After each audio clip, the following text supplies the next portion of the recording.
Sa mga naghahunt ng Solana Layer 2 token, nandito na si Sulaxy, isa siyang Layer 2 ni Solana Network. Sa mga gusto bumili ng mga pre-sale token ngayon sa Solana, ito na yung video para sa inyo. Mabibili nyo yung SolX token nila sa pinakamababa na presyo, which is yung pre-sale price, which is around 0.0017.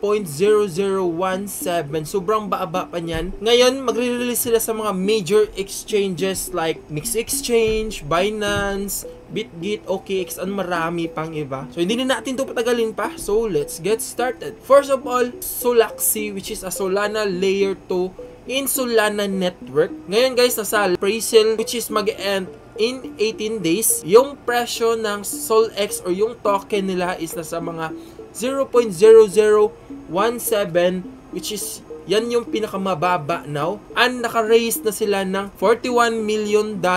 Final raise nila is 42. So malapit na matapos yung pre-sale. Bago kayo bumili ng SolX nila, titingnan muna natin kung yung project is good ba mag-invest or mag-buy ng pre-sale kahit kaunti. So, ano nga ba to si SolX o Solaxy? Solaxy is the next evolution in Layer 2 technology, delivering epic customization, efficiency, and performance. Alam naman natin na merong mga failed transaction, mga network congestion si Solana Network. Yung purpose ni Solaxy is i-improve yan or i-remove yung mga negative or pain points na yan. Ibig sabihin, in summary or in short term, mas pinaganda ni Solaxy yung technology ni Solana Network. Ngayon, if gusto nyo bumili ng Solaxy or SolX token, of course, dapat yung malaman yung utility or ano yung mga benefits natin or makukuha natin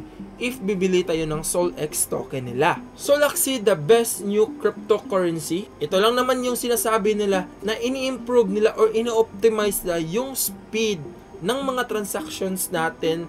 As you can see naman, mga network ngayon is almost minute or mga minutes lang natatapos na yun or nakukomplete na yung mga transactions natin. Ini-improve din ni Solaxy yung lightning fast trading. So if nagtitrade kayo, you're deploying app or meme coins, pinapaganda ni Solaxy yung mga speed ng meme coins na i-deploy mo dito sa Solaxy. And ang pinakamaganda guys, zero downtime. Ibig sabihin, if mataas yung traffic ng isang meme coin website, hinahandle ni Solaxy yung mga traffic na yon smoothly. So hindi kayo maglalag, hindi magda-down yung website dahil sa sobrang daming traffic or user na pumapasok sa isang project. Since si Solana is one of the platform na maganda maghanap ng meme coins, meron si Solaxy na tinatawag na meme coin galaxy.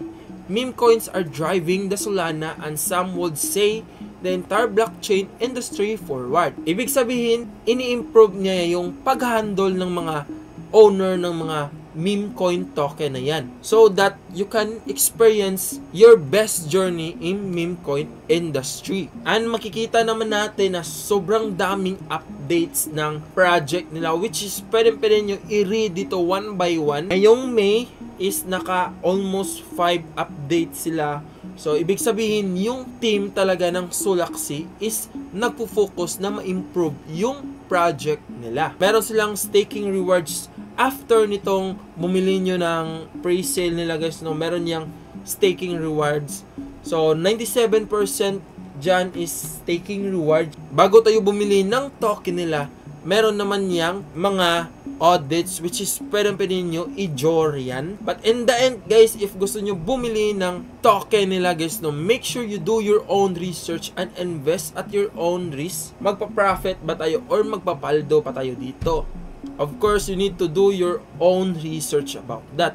After nyo bumili ng token nila guys, no, is pwede nyo yan i-stake dito. Pwede nyo i-stake yung mga binili nyo na pre-sale token. Ito yung estimated rewards nila. Meron silang 97%. If meron kayong mga SolX token dyan, ay advise na i-stake nyo while waiting the listing sa mga exchanges. Paano bumili? Of course, need nyo ng wallet dyan. Add lang kayo ng mga crypto like USDT, Solana, and then i-stake niyo yung mga binili niyo na SolX token after niyo bumili. So, para kumita kayo while waiting sa listing nila. Yung tokenomics naman nila is nandito na malaki yung development for their project, and then yung 20% is nasa treasury, 15% nasa marketing, and then 25% nasa reward. So, malaki yung reward sa staking, guys. If you want to know their team, pwede nyo siya i-check dito. So, kayo na bahala if ano yung tingin nyo sa team. Frequently asked question, pwede nyo ito i-check. So, if meron man kayong mga another questions or something dyan, so check nyo tong frequently asked questions nila. So, ayun lang naman guys. So, I hope you learned something in this video. And if this video nakatulong sa inyo, please consider like, share, comment kayo sa baba. If you have any question, suggestion, correction, comment lang sa baba. And don't forget to click subscribe and notification bell para palagi kayong updated sa upcoming videos din guys. So, ayun. Pa-peace.